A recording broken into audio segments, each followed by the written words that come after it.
دعا میں کسی خاص چیز کو بار بار مانگ کر جب تمہارا حوصلہ ٹوٹنے لگے اور جب تمہیں ایسا محسوس ہو کہ اللہ بھی تمہاری پکار سن نہیں رہا، تمہارا دل خود سے سوالات شروع کر دیتا ہے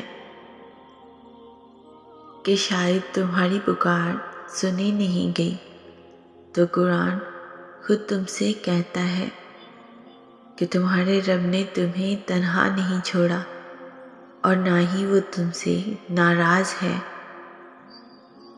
جان رکھو کہ اس رب کائنات کے لیے کچھ بھی ناممکن نہیں ہے۔ وہ جو چاہے کر سکتا ہے، وہ تو مختار کل کائنات ہے۔ اس کے ایک اشارے سے مقدر بدل جاتے ہیں اور اس کے ایک کن سے ہزاروں تڑپتے ہوئے دل قرار پاتے ہیں۔ وہ اللہ تو زمین و آسمان کا نور ہے، تو پھر وہ تمہاری زندگی میں اندھیرا کیسے رہنے دے سکتا ہے؟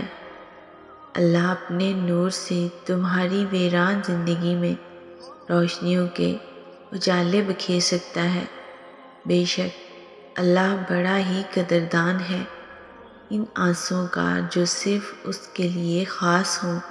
اور سنو، تم بھی اللہ سے اللہ کو مانگا کرو، اور تم لاکھ اپنا غم چھپاؤ، لیکن یاد رہے کوئی ہے جو ہر شے سے باخبر ہے، جو سینوں میں چھپے رازوں کو بھی جانتا ہے۔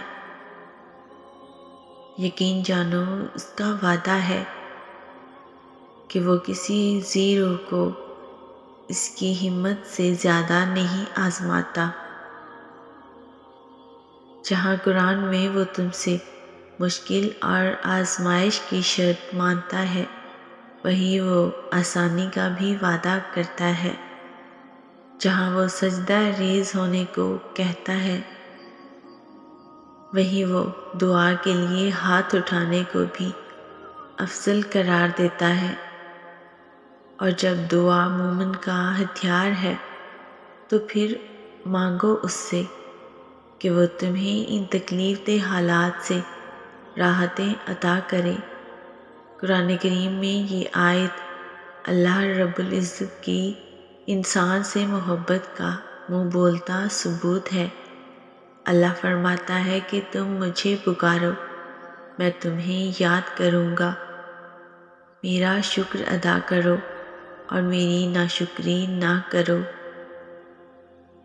تم مجھے یاد کرو اطاعت کے ساتھ، میں تمہیں یاد کروں گا مدد اور نصرت کے ساتھ۔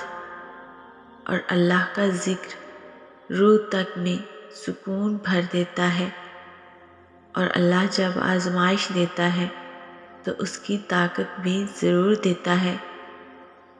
تمہاری نامکمل دعائیں تب مکمل ہوں گی جب تم صبر کے ساتھ اللہ سے مانگو گے۔